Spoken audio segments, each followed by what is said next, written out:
समस्त praise the Lord. आज जीवंत प्रतिज्ञायुक्त वाक्य मान देखिजा हितोपदेश 10 तार 6-7 धार्मिकर मस्तकरे आशीर्वाद बर्तई मात्र दुष्टर मुख दरात्म्य ढांकी धार्मिकर स्मरण धन्य मात्र दुष्टर नाम पचिजीव। Praise the Lord. आज वाक्य आम धार्मिक विषय देखू धार्मिकर मस्तकरे आशीर्वाद बर्तब बोली परमेश्वर वाक्य लिखा जाए। पुणी धार्मिकर स्मरण धन्य प्रकृत गोटे धार्मिक व्यक्ति आशीर्वाद प्राप्त व्यक्ति अटे। परमेश्वर वाक्य तार 11 मध्य आम देखू धार्मिकर मुख जीवनर निर्झर मात्र दुष्टर मुख दरात्म्य ढांके। गोटे धार्मिक व्यक्तिर मुख निर्झर स्वरूप जद्वारा कि परमेश्वर वाक्य लिखा जाए धार्मिकर अष्टाधर अनेक को प्रतिपालन करी मात्र अज्ञान माने निर्बोधता हेतु मरती। आज धार्मिकर मुख निर्झर स्वरूप ताहार मुखर ज्ञानर कथा द्वारा से अनेक को प्रतिपालन करे।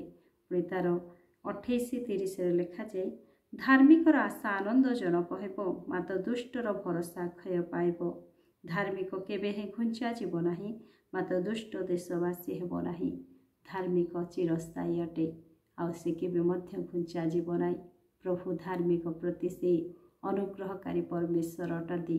परमेश्वर वाक्य तार से हितोपदेश 11:30 मध्य लिखा जाए धार्मिकर फल जीवनदायक वृक्ष अटे पुणी जे ज्ञानवान से अन्य मानक आत्मा लाभ करिवो। धार्मिकर फल जीवनदायक अटे से अनंत काल राज्य से धार्मिक व्यक्ति वास करे। पुणी परमेश्वर वाक्य 12 तार 26-28 मध्य लिखा जाए धार्मिक लोक आपणा प्रतिवासीर पथ दर्शक मात्र दुष्ट मानक पथ से मानक भुलाई। धार्मिकता रूप पथरे जीवन थाए पुणी तहिर गमन मार्गरे मृत्यु न थाए। Praise the Lord. गोटे धार्मिक व्यक्ति आपणा जीवन को से अनंत राज्य प्रवेश करने सहित अन्यर मध्य पथ प्रदर्शक हुए। आउ से धार्मिक व्यक्तिर पथरे जीवन थाए पुणी ताहार गमन मार्गरे मृत्यु न थाए बोली परमेश्वर वाक्य लिखा जाए। Praise the Lord. आज आम से धार्मिकता जीवन काटिबा आज आम से अनंत राज्यर अंशी हेबा अन्य मान को मध्य आम से अनंत राज्यर अंशी कराइबा।